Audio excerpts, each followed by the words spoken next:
Olá pessoal, estamos de volta conversando com o Marco Aurélio Coppetti, gerente regional do Sebrae. No final do primeiro bloco eu tinha feito uma pergunta para ele sobre o que efetivamente o Sebrae faz para contribuir para as empresas, para o seu crescimento e como está isso hoje nesse cenário tão difícil da economia. E aí, Marco, pode nos responder? Claro, o Sebrae ele é uma ferramenta importante para o empreendedorismo, não só importante como necessário, né? Principalmente para aquele cidadão que deseja empreender, né? Então nós temos um conjunto de atributos importantes, nós oferecemos todas as assessorias importantes para o primeiro plano de negócios, toda a questão da viabilidade técnica do negócio, né? A preparação, a qualificação técnica para empreender. Já passou o tempo da gente ter um sonho na cabeça e um pouco de dinheiro no bolso para ousar empreender. Hoje empreender é uma ferramenta técnica totalmente metodológica e que precisa ser cumprida passo a passo. Não há nenhuma possibilidade de nenhum empreendedor passar um passo adiante. Ele corre riscos demais. Eu sempre costumo dizer para os nossos empreendedores que muitas vezes eles ficaram anos economizando um recurso e eles não podem correr risco de perder tudo por uma desatenção, porque as armadilhas são muito grandes. Então o Sebrae prepara o empresário, ele entra com consultorias, com orientações técnicas, com assessorias, com treinamentos, com capacitações, prepara os empresários, aqueles empresários que já são preparados, a gente trabalha também ações de mercado, ações tecnológicas, prepara o empresário para criar um ambiente de inovação, trabalha ferramentas de processo produtivo, processos internos de melhoria de ambiente. Enfim, o Sebrae ele realmente tem a pretensão de tirar o empresário de uma pauta para outra. Exemplificar isso que tu estás dizendo com uma coisa que a gente está acompanhando bastante assim. Hoje tem um boom, por exemplo, das hamburguerias, dos food trucks. Isso são ações, né, de empreendedorismo mesmo, né, que são jovens, geralmente pessoas jovens com um projeto na cabeça, alguns até têm outras formações profissionais e decidiram empreender nesse mundo da gastronomia, só que aparentemente tem um grupo que está fazendo tudo ao mesmo tempo, né? Então tem um boom, tem uma moda, um modismo, né? Assim como as cervejarias hoje, que eu estou citando dois exemplos que estão bem dentro da nossa realidade aqui do Vale. Como que o Sebrae pode ajudar esses empresários, por exemplo, esses empreendedores, já que eles estão competindo muito entre si num espaço pequeno? Vocês estão fazendo algum atendimento em relação a isso?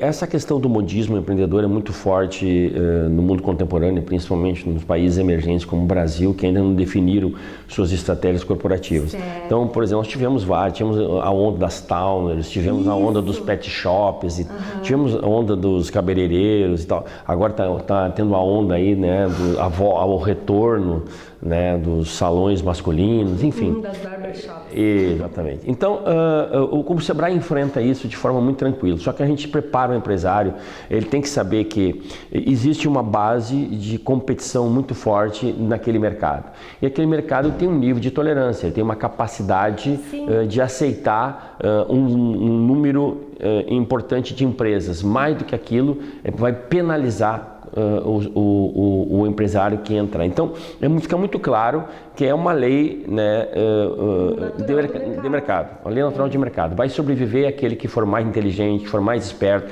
que for mais estratégico, que tiver mais preparado para enfrentar. Assim vale para as cervejarias, assim vale para as pet shops, assim vale para todo e qualquer ambiente de negócios, né? As startups que estão vindo muito fortes também aí agora também é um fenômeno, né? Até isso que tu está falando veio ao encontro de uma pergunta que eu quero te fazer também, que numa entrevista anterior tu havias falado que há dois tipos de empreendedores, né? O que empreende por oportunidade e o que é por necessidade. Esses exemplos que estamos citando circulam nessas duas áreas? O Brasil sempre foi um país que empreendeu muito por necessidade. A pessoa perdia emprego, não se conseguia se recolocar, juntava o fundo de garantia, vendia o carro, pegava o dinheiro da sogra e aplicava para empreender por necessidade, porque não tinha condições. Abrir uma loja de roupa, de alimentos, assim que ele fazia. Isso significa que o nosso empresário não era vocacionado para o empreendedorismo. Ele entrava no empreendedorismo por necessidade, ele era obrigado a empreender para sobreviver, né? E nós tivemos isso, as taxas de empreendedorismo por necessidade foram muito altas, principalmente nos anos 80, anos 90 e início dos anos 2000. À medida em que o Brasil entrou num patamar de desenvolvimento mais acelerado, na metade dos anos 2000 até 2014, com a crise, nós tivemos taxas de empreendedorismo por vocação. Aquele profissional que se preparava para empreender, que tinha uma vocação e que percebia que no mundo corporativo ele não tinha espaço, ou o espaço do mundo corporativo era pequeno para ele. Ele queria acelerar, né? Ele queria alavancar, né? Então ele buscava o empreendedorismo, ele se preparava melhor. E aí nós tivemos taxas de empreendedores com nível universitário maior, né? Nós sempre tivemos uma taxa de nível universitário muito baixa, que orçava sempre da casa para os 10, 12% do mundo empreendedor. Olha que pequeno, né? A partir da metade nos anos 2000, a gente conseguiu chegar aí a 18% da taxa de profissionais com nível universitário vocacionados para o empreendedorismo. Isto é, as pessoas estavam se preparando melhor, né? Então, quando o país ele tem taxas de crescimento, as pessoas se preparam melhor para empreender, porque o mundo da oportunidade é maior. Quando o país cai a taxa de crescimento ou entra em crise, depressão, inflação alta, as pessoas começam a empreender por necessidade. É o que está acontecendo agora, de 2014 para cá, as taxas de empreendedorismo por necessidade aumentaram, porque as pessoas estão perdendo emprego, né, não estão conseguindo se recolocar e estão buscando oportunidade no mundo empreendedor. E nesses últimos tempos, Marco, a gente observa aqui na região que está havendo mudanças nas suas atividades econômicas. Tu atendes 3 áreas, 3 regiões, lá Paranhana e Icaí, muito vocacionados ao setor, ao complexo coreiro calçadista, que encolheu muito nos últimos tempos. Aqui na nossa região, São Leopoldo, a área metalmecânica. Como é que tu está observando este movimento para os empresários? O que está acontecendo, o que aconteceu, o que vai acontecer? Daí, mais lá no final, gostaria que tu me respondesse na questão de São Leopoldo, na questão que tu falaste antes das startups, que é um borbulhar econômico importante que está acontecendo aqui, que vai, daqui a um tempo, se solidificar. Eu vou por partes, tá? Eu acho que a região do Icaí ela é vocacionada para alimentos. É uma região que vem se vocacionando muito para alimentos, na área da avicultura, da suinocultura, na área do hortifruti granjeiro, da fruticultura. Por isso que então essa queda no setor industrial do calçado não foi tão sentida? Lá não, Lá tem uma reconversão, A área de alimentos e toda essa indústria, esse potencial de alimentos, ela está ancorada com uma base industrial. São as indústrias de alimentos que estão se instalando ali, que estão o Icaí vem se reposicionando. De repente, utilizando um know-how adquirido com a indústria do calçado, porque eles foram muito preparados no sistema processo industrial. O calçado no Icaí diminuiu bastante e foi entrando então a vocação na área de alimentos, porque a área de alimentos ela vem se repaginando muito, ela vem se reposicionando muito fortemente no mercado do Icaí. Na região de Paranhana, o calçado é muito forte. Ele ainda é muito forte e continua forte. O calçado ele passa realmente por um setor, por um momento assim de reposicionamento muito forte, tá? Eu sempre digo o seguinte: existem muitas e muitas regiões no mundo investindo bilhões de dólares para tentar encontrar sua vocação. Certo. Nós aqui no Vale do Paranhana e no lado de lá dos Sinos temos uma vocação, é o calçado. Eu acredito muito nesse setor. Eu acredito muito que esse setor tenha energia e capacidade de se reposicionar perante os grandes desafios internacionais. Eu acredito muito que esse setor, esse cluster que está instalado aqui, que foi muito fragilizado nos últimos últimos 15 anos, ele tem condições de se reposicionar, porque nós temos aqui uma base muito importante de componentes para calçado, de máquina para calçado, de conhecimento e da inteligência de fazer, de expertise de fazer sapato. Então eu acredito muito nesse setor. Eu acho que ele tem condições, mas ele tem que enfrentar os seus desafios, né, que são grandes. E isso daria uma entrevista só para falar sobre isso. O Vale a região DK do Rio, ela realmente enfrenta um momento muito importante, porque o setor metal mecânico também passa por um processo de necessário desmantelamento. Ele está sofrendo uma repaginação.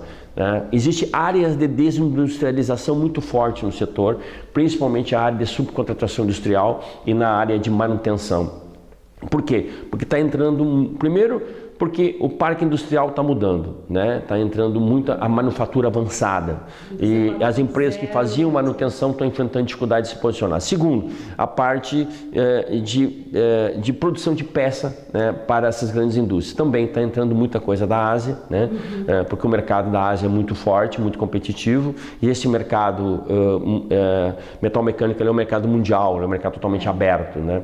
Então, as empresas daqui, que sempre foram empresas muito tradicionais do setor metal mecânico, elas enfrentam uma necessária um reposicionamento. Eu defendo a necessidade das empresas metal mecânicas daqui deixarem de ser empresas prestadoras de serviço para serem empresas produtoras de produtos. Elas, na verdade, saírem do commodity para o efetivo valor agregado. Exatamente. Então, elas antes produziam peças para as grandes empresas daqui, elas precisam produzir produtos para o mercado. Essa é uma grande virada de chave que o mercado metal mecânico tem que fazer.